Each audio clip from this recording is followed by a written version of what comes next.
that having someone that understands the business has got a much better chance of being able to help that business succeed and work through their problems.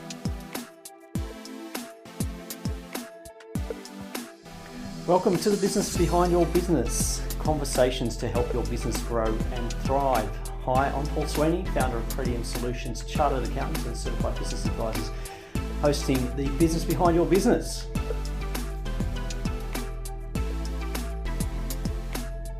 Today I'm speaking with Paul Cripps from PK People Solutions. Paul's part of a multidisciplinary team of advisors I work with, and you'll often hear us refer to this as a client advisory board. So a group of advisors working together to provide the best outcomes for clients. Yeah, we're fortunate to have Paul speaking with us today because Paul, as well as being the founder of PK People Solutions, he provides operational strategic HR solutions to small and medium businesses, and he does that in collaboration with business leaders and the key stakeholders or the business owners. So he helps align the activity of the workforce to the business strategy, and that's really important for all business owners. And the purpose of doing that is to improve the performance of your employees and the profitability of your business. Paul's a licensed member of the HR Coach Network, which is a large independent HR coaching network in Australia. And he's got a corporate career going for over 20 years, both in Australia and the UK with some large corporates. So Paul Cripps, welcome. And can you tell us a little bit more about you?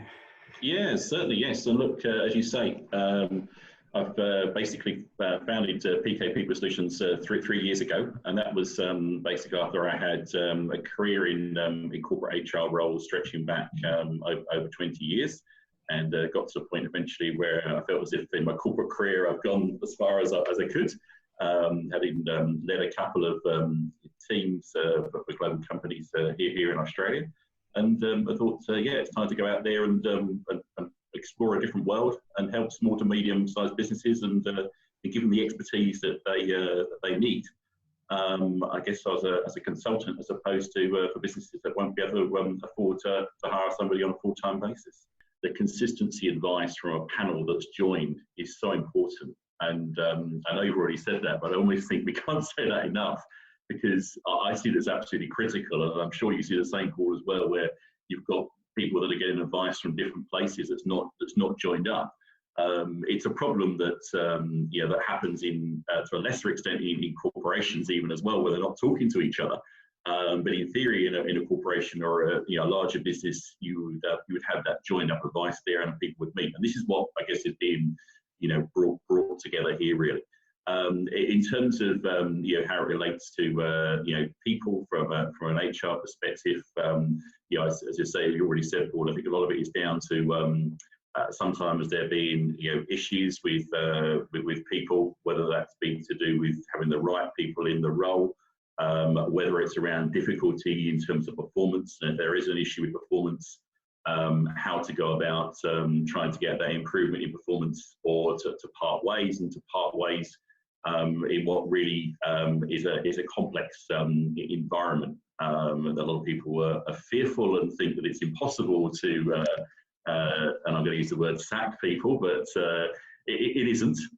There is always a process to go through there, which can be quite lengthy and cumbersome. But given the right advice and actually having the right kind of processes and procedures set up in the first place, certainly makes that a lot easier. And one of the benefits that we have within this group as well, we have Philip, and I won't pretend to his surname because I know I always get it wrong, in the group. So Philip, he was in the group, and he's an expert in not just commercial lawyer, but the benefit that we have here, he's actually also got a very deep experience in employment law as well. So for cases that that need a bit of extra support, there's a real benefit for using people like Philip, and also you've got the Focus Point coaching team there as well. Is another dovetail. So the kind of tools that they have available really complement very nicely to the kind of skill sets and the way that I work with business as well. So from my perspective, there is an immediate team around me here, and I think the other important thing, Paul, I think as well, is that it's not just the people within the team. Each person in the team will have other experts that they might know in even more specialist areas. And even as through the podcast here, someone I know that's got a very deep understanding of work health and safety, that other people we can plug in that we have within our own networks as well. So I think it's one of those things that if how many individuals, what the size of their own network is as well is also important to this. So I certainly see there's great ways of making this work very effectively, and making sure that smaller businesses have actually got the right advice at the right time for a group of experts that are joined up rather than working individually. Because as I said before, see it happen far too often where there isn't the right kind of joined up advice being given.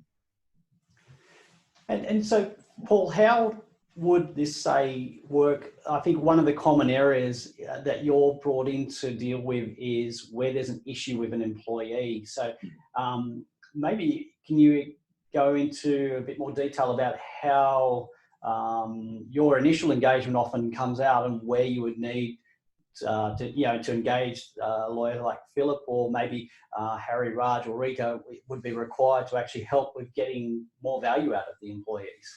Yeah, no, absolutely. That's fine. And I think there's a good example of that comes to mind from from an engagement I picked up a few months ago, whereby there's a business that has gone through a fair amount of employee turnover. They've churned through quite a lot, and they realise that going through that employee turnover is quite costly.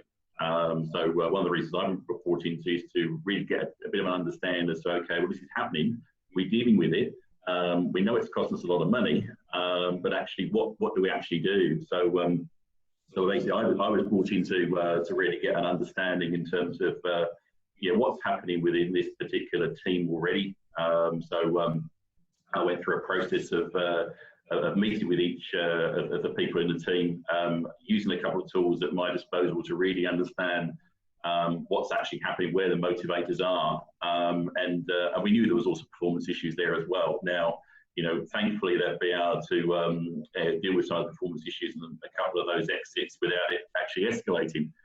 But sometimes things go wrong. Sometimes things go wrong where a business has actually not put the right procedures in place. Those sort of cases to really work out, okay, so what actually did happen, and if it's a little bit after event, how we mitigate it. But most importantly, making sure that once you've done that, you're also making sure that you're actually plugging the gaps for the future, and making sure that if mistakes are made, that mistake can't happen again. Otherwise it's otherwise you just become a bit of a GP, as they call it. Really, you just see people come in, you give them a prescription, and they move on.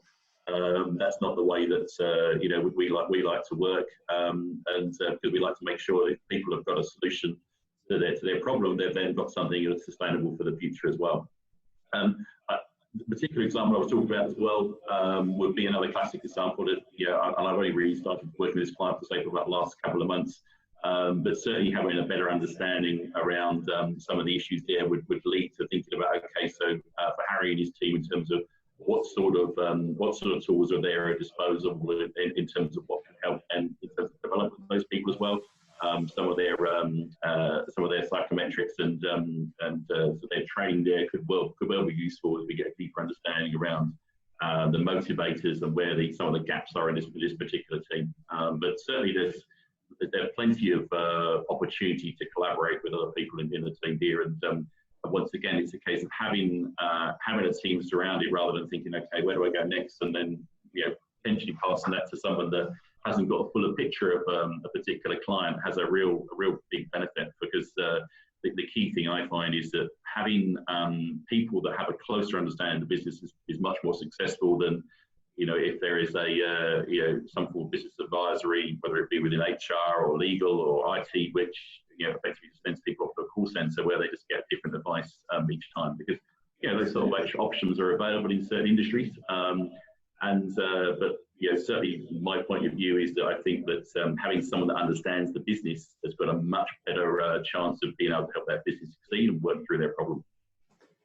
Yeah, that's great. And I think what you're saying as well is that this whole idea of preventing a problem and actually enabling your employees to be more effective, to produce more is a better outcome than just calling you in to fix an issue. So I think Rita talked about this issue with us previously, that one of the ideas is different generations of employees and how you actually manage those employees. What are the skills that you need to know? And often we're not trained as business owners how to engage with people of different generations, and understanding what motivates them, but also what motivates you. And I was talking with Harry yesterday about this whole idea of what motivates you as the owner and what motivates your employee. And often what we're looking for is not what drives the employee. So how do we actually untap that? Yeah.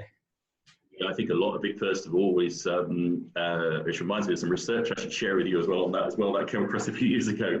I'll share with you and the team. But yeah, look, I think a lot of it is down to understanding those different generations exist, and they do have different motivators. I think that's one of the keys to try and helping them get a best result for the business, because if you can understand what the motivators are for a generation, you're better equipped to deal with it. And I think it's also, sometimes we actually take the view that we're all so incredibly different, but there are some commonalities. And some of the research I'll share with you later, Paul, it talks through in terms of there are some commonalities between different generations, where there's things you can actually leverage that actually are consistent. But it's also important to us understand, I think, the whole communication cycle. I think that one of the things that I find with different generations is how people communicate and what's actually going to get a response from somebody. How if you need an answer from somebody, best to pick up the phone, send them an email, text them, WhatsApp them. There's no right answer there. Sometimes that comes down to an individual. But sometimes there is some generational bias there as well, and there is some bias and some preferences within generations that would show that there are certain forms of communication that are more effective than others. But certainly one of the best ways of getting the best out of people is to make sure that you've got a better understanding in the first place. And I think the one other interesting point you made earlier on there, Paul, is I would just touch on, if I may, is around people just putting their hand up when they've got some pain, and I smile when you said that, because it's so common. That's what people do, and people reach out when they've got a real problem, and it's and sometimes that whilst it may not be too late, it's a lot harder to deal with the issue if it's gone too far. And I think that one of the things that some of the lessons that I found that when I've started to engage with clients in those kind of situations is that only after the event do they say, oh, actually, I wish I'd got you in 6 months, a year ago to actually set these things up, because now I know I'm set for the future. But, first time around, this has been a costly exercise because I've done the wrong thing. And the fact is that, if you look at the maths on this, the investment up front is always a better option than trying to fight fire down the track. And I think that certainly there's we've got plenty of solutions within this group here, which whereby people can get set up in the right way and make sure that they don't get themselves into those kind of issues. Yeah, that's great. I think, look, if we can avoid the costs later on, there's twofold effect there. One is the cost later on financially is bigger, but the cost of not having the right process or solution in place, or a team that's working well together, like that's a much bigger cost to your business, I would say. Oh, it is absolutely right. And employees are expensive resources, and in Australia, obviously, as we know, wage costs in comparison to other countries in the world are very high. So it's important that you actually get the best return on that investment. And Paul, you'll be able to correct me if I'm wrong here, but various research that I read sort of suggests that around about 2/3 of an average business's cost is their payroll cost. And whether it's slight variance to that, it's certainly a very high cost. So it's really important that a business actually maximizes that to get the most out of their people. And look, there are some very some very straightforward processes that are important to get in place to make sure that happens. But too often, when I get involved, it's already got a little bit wrong. Mm. Do you come across a lot of situations where you've been called in, but it's way too late for you to actually provide any help at that stage? I've never had one where it's too late, although never say never. But because at the end of the day, if things are really, really bad, it could well be that that's a time that it might be going in conjunction with an employment lawyer like Philip as well. But certainly I've been to situations whereby I've got in when there's turnover is very high. You've got a real disengagement with employees. You've got a disengagement between the employer and the employees as well. So I've come into some pretty untidy situations, and look, it's always one of those things. Sometimes these things take time to turn around. There's no silver bullet. There's no magic formula to suddenly, from my experience, to turn around a business from an employee performance perspective. But put the right things in place over time, and results do come through. But thankfully, so far, it's never been too late. I suspect probably when it's too late, it could well mean that that Bruce is already knocking on the door, I suppose. So that's great. Thanks for that, Paul. That's been really helpful, because when people think of HR or employment, they tend to think of only one part of it, one piece of the elephant, and miss a lot of the rest of the picture. And it's those extra bits that you don't consider that can come unstuck later on. So. Absolutely right. It's it's a deep subject in its own right, and in large businesses, you get a little bit same really with IT and finance. You can come across some huge teams with a whole number of different specialists. So there's a lot to it, but it's something which I'm passionate about and have been for the last 25 or so years, and that's not changing. So to me, it's really just making sure that people have got the right advice at the right time, and really using the right solutions. That's one of the things I think is key in the small to medium-sized business space. Yeah, that's great. Well, we're certainly glad to have you involved, and it's great to have passionate people to help business owners. I think small, medium businesses drive so much of what happens in this country, and it's important that they have the resources available to them. So that's why we're here. That's part of what we love doing, is helping small business. Thank you again to Paul Cripps for joining me today. It's been great to hear from you, and that's some fantastic insights into what actually human resources are and all the different aspects of it. It's been great to hear from you, and we're very grateful to have you involved.